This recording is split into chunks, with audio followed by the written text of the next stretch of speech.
Hello there, everyone, and welcome in. This is Aaron St. Dennis, the FF Mad Scientist, and you are listening to the Fantasy Football Game Plan. I just kind of almost kicked into habit there and went to reach for my intro and realized it's a brand new show we are on, and I do not currently have an intro yet. We are off to our very first episode here. It's going to be, like I said, an intro episode. Going to be 7 of them throughout the week. First week of September there, we're going to meet the 7 people who will be joining me on our new little venture here. The first one to introduce will be Mike Kashuba. Mike, thank you for joining me and for joining the team here. And I'm excited to join the FF game plan, to help some people win some redraft championships and join what looks like a great team. I've met 4 out of 7 of the other guys that are joining. I mean, other than you that I obviously know from the Mad Science Lab, and it's a star-studded cast. I'm really excited. There's some big folks in here. I'm not going to lie. We're about a minute in and I feel like a fish out of water. I didn't hit my intro. I don't have my graphics up. I had to introduce a whole different show. And I just get right into it with my blah, blah, blah, blah, blah. And here's the format. Now it's like, I actually have to kind of change it up here. It's I feel completely out and I'm totally shaken right now. So, well, you're crushing it and we're going to have fun tonight.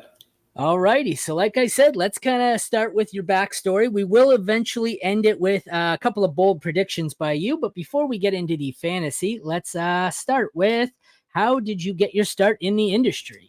Yeah, for sure. So I'm an active duty Marine and I was finding like a lull in my period. I came back from a pretty long training exercise and I started looking at places that I could write and cover sports. Like played football in high school, tried to walk onto the college team. I'm a big, slow white guy, so it didn't work out. But as we were going through all of that, I just have a love and a passion for football. And one of these days I want to be a coach. So Last Word on Sports ended up hiring me as a writer about a year ago. And I worked through the ranks. Now I'm an editor over there. So I cover Dynasty, Redraft, and the real NFL draft over there. And then I'm also a co-host for the Fantasy Football RPG podcast, which is mostly Dynasty centric, but we also cover some redraft and some best ball stuff over there. So once you get done listening here, go check us out over there. I'm not going to lie. The podcast you just wrapped up, that mock draft, I'm really glad I clicked into the stream. I was going for a walk with my kid and I was just drafting. I clicked on the stream just in time to find, I'm going, why are these players not being taken? I'm going to smash them at the 2-3 turn. Didn't realize it was a dynasty draft until it was just before my pick. And then I'm like, I guess I can't take, those 2 old guys. So just in time. But, my other question was actually, I kind of got into fantasy a bit the same. I had a really good friend that I played, didn't really know him in real life, but we played a ton of online games, mainly GTA, and he was active duty in the Army. And that's how I kind of got into football because it always seemed every year, right around football season, he would get deployed. And it would be the opposite.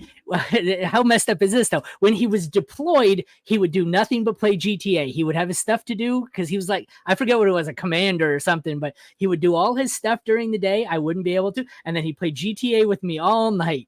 And then every year, come football season, he would get, what's it called when you're sent home? You just come back. Yeah. Okay. So he'd be sent home and I wouldn't hear from him for the entire football season because, his wife and kids would need him and stuff like that. So that's how I got into it. But when's the last time you've been deployed and where? So it was 2021. I just did a rotation for some crisis response stuff. But really like what I love to talk about right now is football and getting everybody ready for the draft season. So excited to cover some bold predictions here in a little bit and, check me out on the other podcasts if you have time. I think you covered some of this, but just in case, I'll give you another shot to kind of promote yourself. Where is it you're writing, working, kind of a combination of real life fantasy? Where are you writing, producing content, videos, etc.? Yeah, so hit on it a little bit already, but I'm an editor over at Last Word on Sports. So Last Word on Sports has all sorts of different sports departments. We have basketball, football, world soccer, rugby, tennis, anything that you can think of, we cover it. I'm specifically an editor for the football section. We have a really huge growing section over there. We've added, I think, just 5 writers in the last week, just ripping through content. So if people are listening to this and they have a passion for football, like hit me up. My DMs are open on Twitter. We'd love to add more writers over there. And so that's where you can find all of my written content. And then obviously, like I come on, the Fantasy Football Game Plan now, which I'm really excited about. I'll come on the Mad Science Lab whenever you have room for me. And Fantasy Football RPG podcast drops every Wednesday now. So a couple of different places you can find me, but Just Definitely. find me on Twitter, FF Mike Cash. It's the easiest place. What part of the country you located in real life? I don't know if I've ever Along asked you the that. coast, Oh, Surf yeah. City, North Carolina. So we're getting Oh, ready for the nice. hurricane to drop. So if my content Nice. drops off, it's because I don't have power. Oh, we've had a few times this week. We're not getting hurricanes out here, but we've had, because I'm in Canada, basically Detroit, right across the border. But we've had, I don't think I've ever seen a tornado in my 39 years. We've had a couple hit in the last 2 weeks. We've just had some chaotic weather up here. But based on your area, I guess we'll transition into my next question of what's your favorite NFL team and NFL player in real life? Yeah. So what's funny is that I am a huge Steelers fan, but I'm stuck in Carolina right now. Where I grew up, it was about an hour north of Philly. I'm wearing a Phillies jersey right now, but my grandpa worked in the steel mills in Pittsburgh. So I grew up with a black and gold room. We were big Steelers, Penguins, Pirates, even though they were atrocious. Like if it was black and gold, that was part of our family's, weekly activities. So as I've gone along and like moved all over the country, it's always been Steelers stuff. And my current player, like favorite player, I thought it was Freiermuth, but after watching how good he's been in the preseason, I think it might be Kenny Pickett. I think he's won me over. I don't hate Kenny Pickett. Stop saying it. Every time I draft Kenny Pickett, you say, I don't hate Kenny Pickett. I'm the Kenny Pickett guy. You're just the Kenny Pickett guy. So I'm the guy that showed you who you should love. I like him. I don't know if I love him. I like him as a high-end QB too. I just did like him as much as you. I think he's going to end up being a streamer this week that might help win some people some weeks, but to project him to be consistently top 12 is a little, even with my homer bias, I think that's a little much. Well, no, I love him in Superflex. The majority of the non-top 12 are just all Superflex guys that I love. How about, you said that's your favorite current player. What's your favorite, of all time? You got a Roethlisberger guy, Terry Bradshaw? As I think about it right now, so I have a poster over there. It's Troy Polamalu sacking and stripping Joe Flacco, which was just an all-time great moment in my life, like cheering with my dad, getting really excited about it. So Polamalu is definitely up there, but I think in my soul, it's still Heath Miller. He's just perpetually underrated tight end that, the parallels between Freiermuth and Heath Miller are pretty funny. He wasn't the number one option on the team, but when you needed a first down or you needed a big play, it's always there to collect. Do you have a favorite fantasy player of all time? Could be current, could be, any. Just that one guy who always seemed to be there for you, or, there's always that first guy who led you to a championship. There's the guys you get fond of. That player you seem to own every year, even if you weren't on him, he just always fell to you. I got to think about like one of my favorite fantasy football moments. I was like 9 or 10 playing in my first fantasy football league. And like, I was drafting all Steelers players because I was 10 and I didn't know any better. I was just like, I like these guys. I have friends who still do that. Yeah, and I kept playing them every week. So then the week that the Steelers, I think they played the Bears, Jerome Bettis had like 5 carries for -1 yard and 3 touchdowns. And I ended up winning that week. And I was just like, yeah, I'm so good at this. But like in retrospect, what a terrible draft strategy. But just having Jerome Bettis in the goal line, like I get to watch him score. I get to get excited about it. And I get to like cheer with my family. So it's just the trifecta of happiness.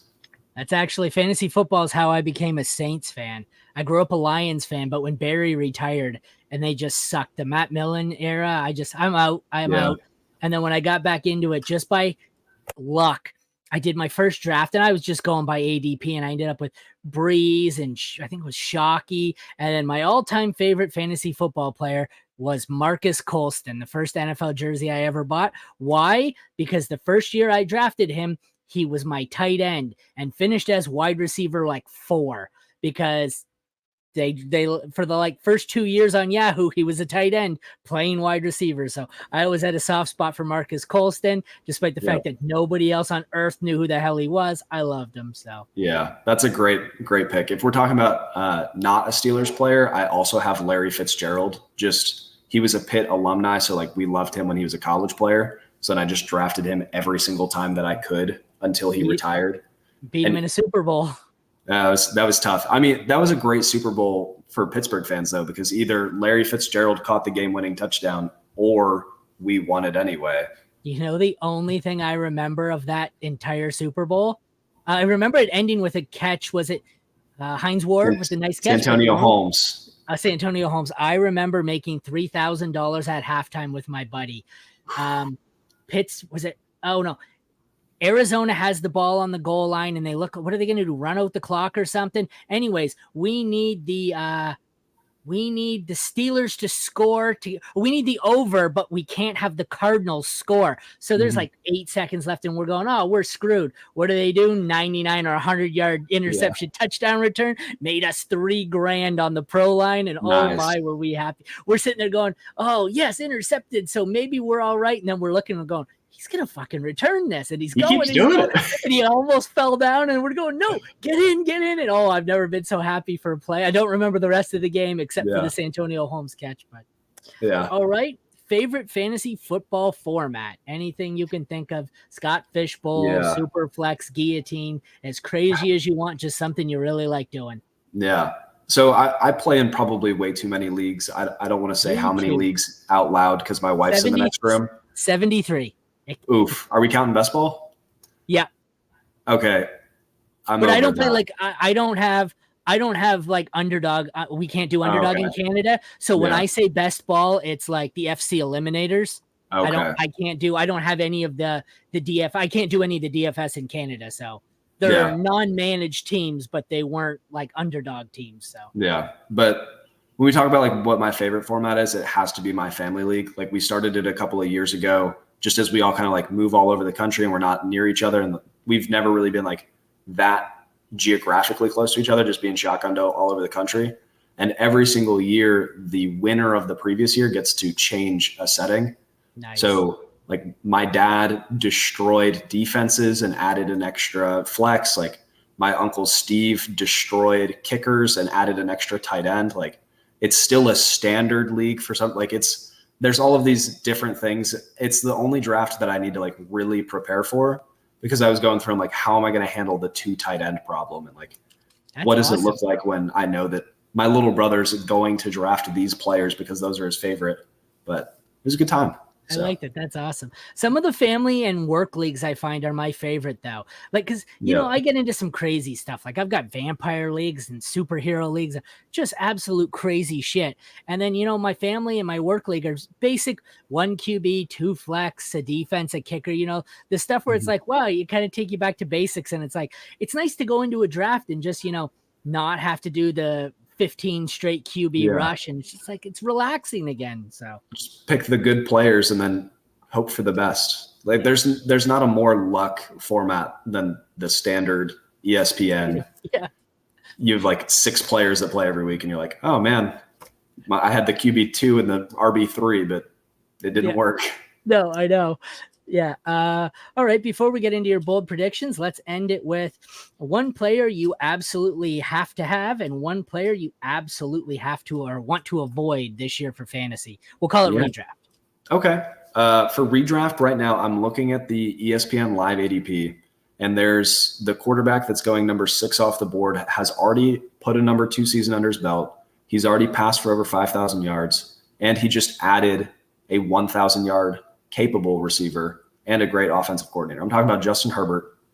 He's getting Quentin Johnson added to that offense. Plus he already has 2 like very, very good receivers in Keenan Allen and Mike Williams. So I think where he's going, it's kind of funny. Like I would flip flop him and Burrow in a heartbeat. And I think there's a real case for him to be QB2 or 1 this year. That's I heard you in the draft. You took Quentin Johnston. I was the Quentin Johnston guy at Player Profiler. He was my wide receiver 1 in this draft class all along. And I loved him and I loved him and I loved him. But I'm a stats guy. And like analytically, he was awesome. You know, even like his size and everything just about him. I love him. The closer we get to draft, he's down to like my wide receiver 3 in the draft class now. And I'm just, I'm getting cold feet. I have like I have like maybe 2 shares of them. And I'm taking Flowers and I'm taking Addison. And I don't know. There's just everything that comes up. I'm hoping this is like Jamar Chase's rookie camp where all of a sudden everyone was off of him for dumb shit. And it's like, oh no, this guy was good. We were wrong all along. But man, I'm getting cold feet on him. They're not even close to the same level of prospect too, which is I know that. It's just, I'm getting a little scared too, especially. So pre-draft, I actually didn't even love him that much. Like I was like, oh, this is pretty good. But I told myself I was going to be out on the quarterback that goes to the Texans, and I was going to be in on the receiver that goes to the Chargers, like regardless of who it was. And then QJ goes to the Chargers and Stroud goes to the Texans. And like, I was kind of in between on both. So it made a real good decision for me. I was like, nope, completely out on Stroud. I'm not drafting him anywhere. That's not my avoid, because that's a little boring. Like, avoid the rookie quarterback on the bad team. For Johnston, I just assumed he would be the wide receiver 3 and he would get his real shot when one or both of the other two went down. Hearing he's number 4 right now, I'm going, I'm glad I don't have too many shares of this guy. I'm kind of worried. I think he's definitely a better play for next year, but good God, I hate these wide receivers where they get no run in the first year. And then it's like, oh, are they, because you got to hold them and eat them for a year. So I would say I was on board with you, but I'm getting a little scared. Who's your avoid?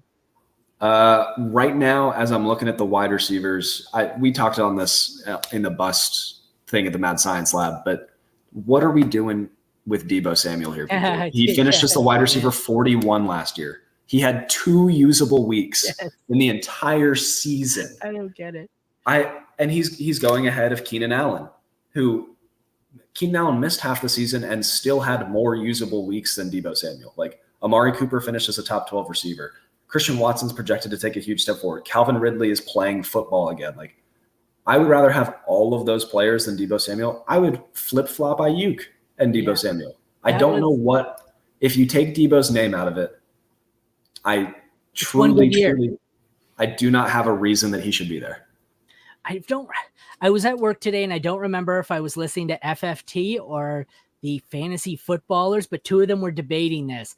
And one was just saying how much he loved Deebo, and then the other one said – I forget what show too, so it sucks. But the other one said – you know what? I think, honestly, I'd rather have Ayuk. And I'm going, yes. Like, what are we doing? You can have Ayuk 20 wide receivers later. And I don't get it at all. Yeah. I don't get it. No, I'm out on Deebo. Honestly, like, that entire tier, I would rather just, like, wait a little bit. And go get me a Deontay. Go get me a Mike Williams. Go get me a Tyler Lockett. Like, Tyler Lockett's going as the wide receiver 29 right now. He's scored more points than DK Metcalf every season they've played together. But I have a lot of shares of Lockett, Ayuk, Deontay. Not so much lately. I found I did this all summer. The last little while, they're getting scooped before they get to me. Ayuk especially has really started to rise to where I can't get him anymore. But all right. I don't know how many you have, but got a few bold predictions for us before we wrap this up. I would love to. First and foremost, I'm going to go with – so my quarterback 1 in the draft, just looking – so I do a film study on everybody before they come out, and then I adjust kind of off of the combine and off of draft capital and off of landing spot. Richardson was my quarterback 1 before the combine, so before we even saw the sexy athleticism stuff. Then he super checked that box. Then he lands in the Shane Steichen offense that made Jalen Hurts look good. And Jalen Hurts is an amazing quarterback. I don't want to take anything away from him. I think Anthony Richardson breaks the rookie rushing record this season. And what is I don't think it's close. I think he needs to rush for around 800 something yards. I think he rushes for 1,000. Was it 800? Okay. Wonder what the actual rushing record is for a quarterback period. I think it's around 1,000. I think it was Lamar. I thought it was like 1,200. Whatever it is, I think he breaks the rookie rushing record. And then I think he flirts with the regular rushing record, because it's not 2005 anymore. Like, offensive coordinators are tailoring their offenses to their quarterback strengths. And what I saw in the preseason was a quarterback that was put in positions to succeed. Whether or not he's going to succeed, that's completely on the player's talent, but I was already in on his talent. So I think AR goes to the moon. If Jonathan Taylor pulls this crap and doesn't play half the season, AR might be a top 5 running back. He may have 1,500 yards because they're going to have nothing around him. His only legit weapon really is Pittman, and I'm not a Pittman guy. Like, they may just give him the ball and tell him to run every single play. This may just be a wildcat offense. But all right, you got more? Or? I got more. I can keep going as long as you'd like to.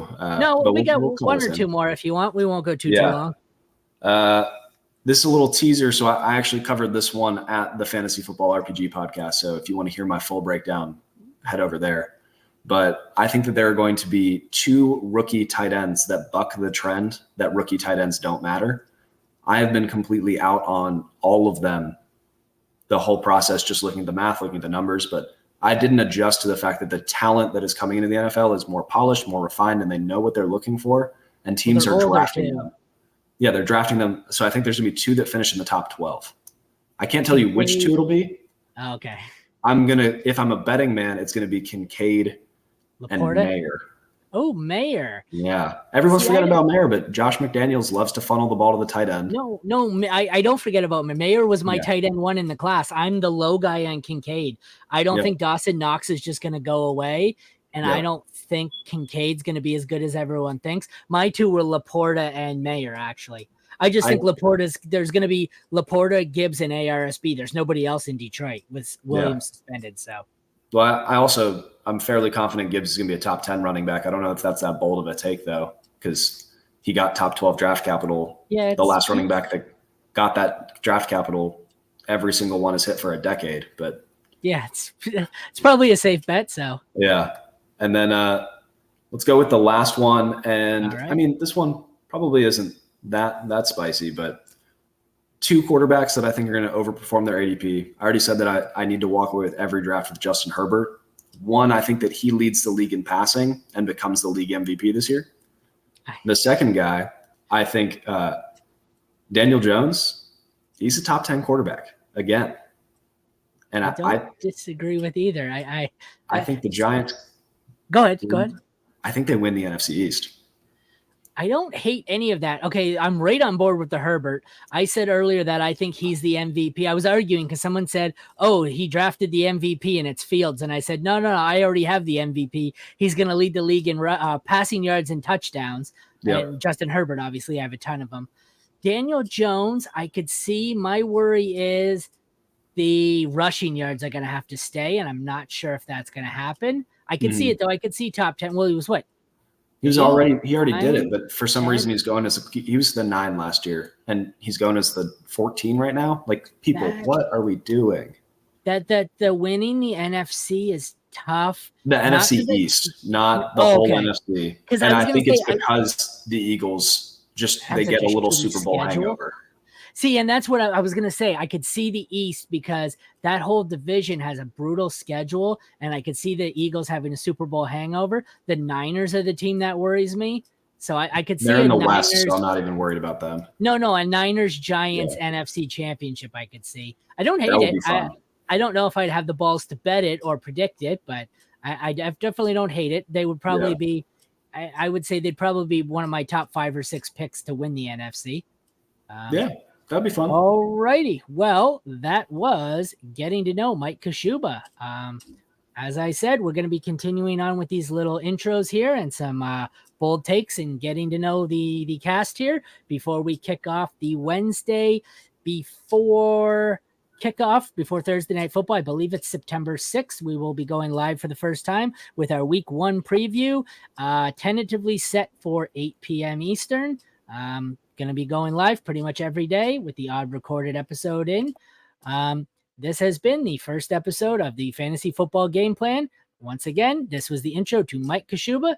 Thanks, Mike, for joining us tonight, and thank you for coming on and joining the project.